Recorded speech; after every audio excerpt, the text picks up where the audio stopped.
Halo teman-teman belajar bersama. Kembali lagi di channel Belajar Bersama. Jadi selamat pagi buat kalian, selamat siang, selamat sore, selamat malam, selamat tidur, menjelang tidur maksudnya. Apapun kalian menonton video kali ini. Oke, jadi kali ini kita akan membahas tentang interpreting, which is for some of you probably is difficult. But it's not difficult, it's better to say it's challenging ya. Mungkin lebih baik kita bilang itu menantang.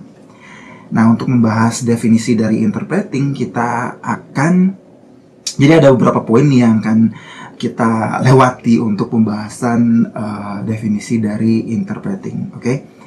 Poin pertama adalah adanya istilah source language atau bahasa sumber, source language, oke?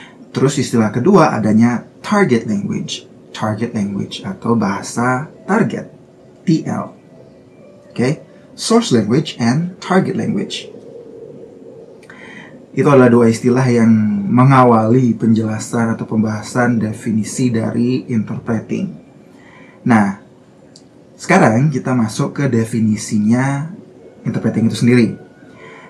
Kita perlu melihat ke kamus ya, dari Oxford, Cambridge, dan juga dari kamus-kamus lain, bahwa kata interpret itu bisa berarti translate something orally. Jadi secara lisan, kita menerjemahkan sesuatu. Okay?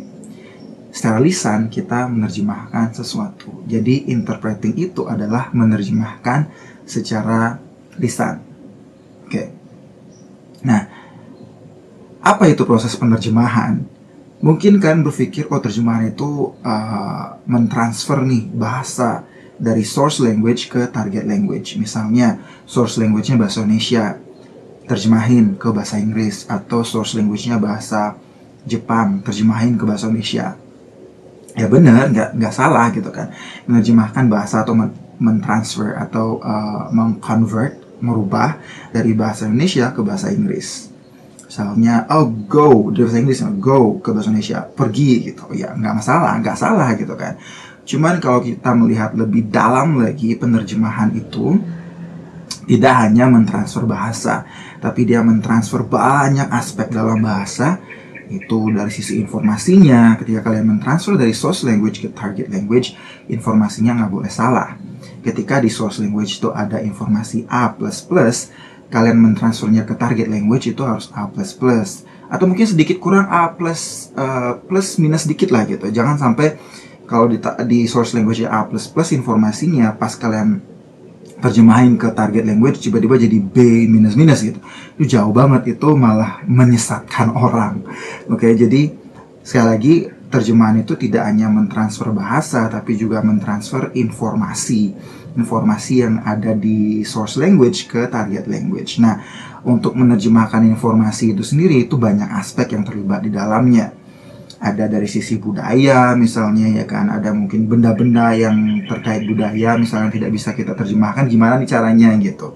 Atau mungkin dari sisi istilah-istilah dalam bahasa, mungkin bahasa-bahasa gaulnya ya, mungkin bahasa-bahasa istilah-istilah tertentu gitu, misalnya istilah kelautan, istilah apa yang spesifik gitu dari bahasa source language ke target language, itu juga nggak boleh salah. Jadi harus benar-benar paling tidak mendekati atau bisa menyampaikan gitu apa sih sebenarnya itu, biar nggak nanti melenceng jauh seperti itu.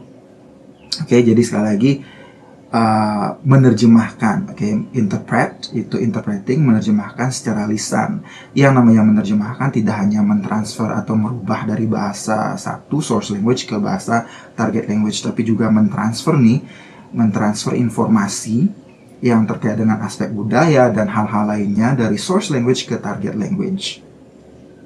Oke, misalnya contoh ya, contoh mungkin terjemahan yang paling enak nih untuk dijadikan contoh, misalnya nih ya, kalau dalam bahasa Indonesia kan kita mengenal yang namanya cinta monyet, oke, cinta-cintaan anak-anak ABG lah, cinta monyet gitu kan. Nah, itu nggak bisa kita translate ke bahasa Inggris jadi monkey love gitu, monkey love.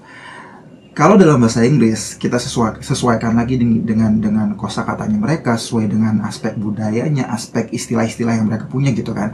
Itu jadinya puppy love, bukan monkey love gitu. Hal seperti itu jadi tidak hanya sekedar merubah kata per kata gitu. Oh, cinta monyet, cinta itu love, monyet itu monkey, jadi monkey love dalam bahasa Inggris nggak bisa. Jadi disesuaikan. Kalau misalnya di negara Western itu hal-hal yang berbau kayak monkey love tuh disebutnya apa gitu. Jadi kita sesuaikan dengan the way mereka menggunakannya gitu, biar nanti ketika mereka mendengar monkey love, what is monkey love? Sedangkan mereka taunya itu puppy love. Jadi kayak gitu, oke? Tidak hanya menerjemahkan, mentransfer bahasa ke bahasa, tapi ada aspek-aspek lain yang perlu kita perhatikan. Oke, itu terjemahan. Nah, kalau interpreting sendiri ini adalah terjemahan secara lisan. Jadi kalian nggak punya waktu banyak untuk melihat kembali teksnya, ataupun setelah kalian ngedrafting bisa kalian cek lagi gitu. Kalian nggak punya waktu banyak seperti itu dalam interpreting.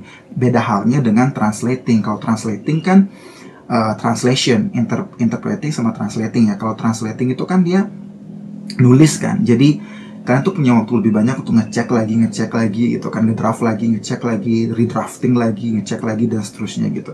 Kalau interpreting dengan ada sih teknik-tekniknya gitu kan. Interpreting itu pressure-nya tuh lebih besar karena kalian itu waktunya terbatas. Ketika orang ngomong, kalian harus langsung ngomong langsung ngomong. Even ketika kalian punya waktu untuk mencatat sekalipun, itu nggak bisa panjang-panjang, nggak bisa lama-lama gitu, karena kalian ditekan oleh, maksudnya waktunya terbatas gitu kan untuk kalian. Dari ketika orang ngomong misalnya I go, saya pergi gitu, langsung instantly pada waktu itu, karena orally kan, lisan gitu. Nah itu mungkin challenge-nya yang berbeda dari interpreting dan translating gitu. Oke, jadi itu beberapa hal yang terkait dengan definisi interpreting, dan juga sedikit tentang translating juga, which are both itu terkait dengan dunia penerjemahan. Oke, jadi penerjemahan itu adalah seperti yang saya sudah sampaikan tadi, mentransfer informasi dari source language ke target language, dan informasinya itu tidak hanya dari aspek bahasanya aja, tapi dari banyak aspek, dari budayanya, dari banyak hal yang terlibat di dalamnya, sehingga orang yang membaca di target language itu paham apa yang kita maksudkan. Oke, jadi ketika kita menerjemahkan dari bahasa Indonesia, otomatis kan orang Indonesia udah paham di teksnya karena dalam bahasa Indonesia. Tapi ketika kita terjemahkan ketika kita terjemahkan ke bahasa Inggris, orang Inggris ini harus paham juga sesuai dengan apa yang kita pahami di Indonesia. Nah itu adalah pekerjaan yang lumayan menantang gitu, untuk bisa mentransfer informasi itu dari source language ke target language. Oke, jadi mudah-mudahan bisa dipahami antara interpreting dan translating, dan juga source language, target language. Itu definisi tentang interpreting dan juga translating sebagai a part of translation, penerjemahan, hal tentang penerjemahan gitu. Jadi kalau misalnya kalian masih punya pertanyaan atau mungkin hal yang masih mengganjal di hati kalian, kalian bisa tanyakan langsung di kolom komentar. Write something there, ask questions, atau mungkin tambahan-tambahan silahkan tulis di kolom komentar. Dan jangan lupa juga di share biar lebih banyak lagi teman-teman belajar yang bisa belajar tentang banyak hal di channel ini. Jangan lupa juga di press button like dan juga button subscribe untuk dapat updatean terbaru. Oke, itu saja untuk kali ini. See you in the next video. Bye-bye.